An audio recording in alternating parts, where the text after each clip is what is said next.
2020 has been a challenging year. COVID-19 hit New York hard in March, changing the course of the year around the world and highlighting the disparities that exist within our state.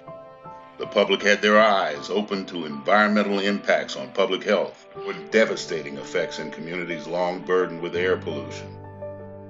But there were glimmers of hope amidst the depths of despair as New Yorkers pulled together to fight coronavirus.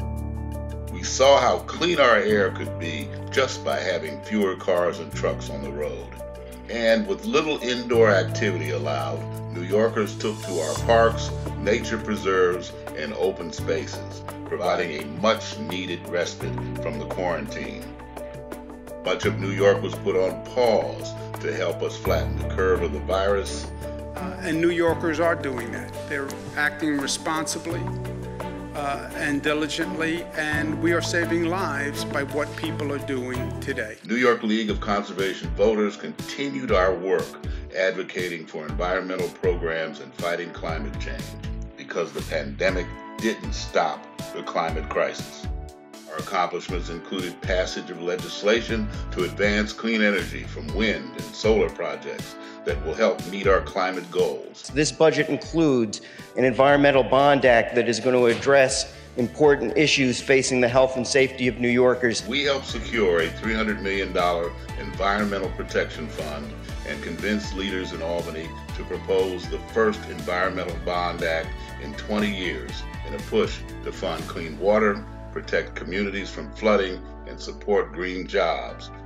You can also count on New York League of Conservation Voters to continue fighting for pro-environment candidates up and down the ballot. Join us in voting early for the environment.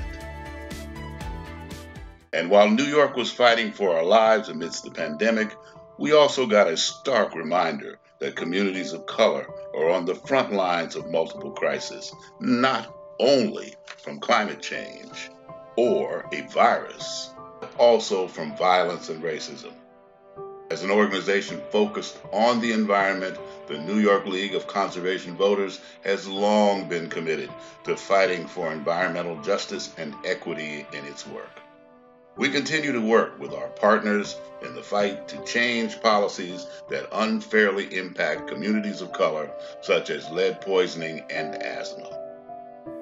As Tropical Storm Isaias and Superstorm Sandy have shown us, many of the communities that have systematically been hit hardest by the effects of these storms are frontline communities. 2020 has challenged the New York League of Conservation Voters to work even harder. Clean air, clean transportation, resilient communities, and clean energy for all. Championing renewable energy, offshore wind, solar, hydropower, and clean fuels. We're bringing together advocates, industry, and labor to ensure New York leads the transition to a green energy economy. We're fighting for open streets, clean transportation, and funding for mass transit. We're working with our partners to push New York City to play fair and adequately fund our parks. This year is special because New York City, our city, is making the largest expense investment in parks in nearly 30 years. We're working to make climate a top-tier issue for voters and candidates now and in the future, because we can't just talk about what we need to do. We need bold leadership, decisive action, and new ideas. And we have got to elect someone to Congress who understands the urgency of this moment in American history. Together, we will fight for a sustainable and environmentally just future.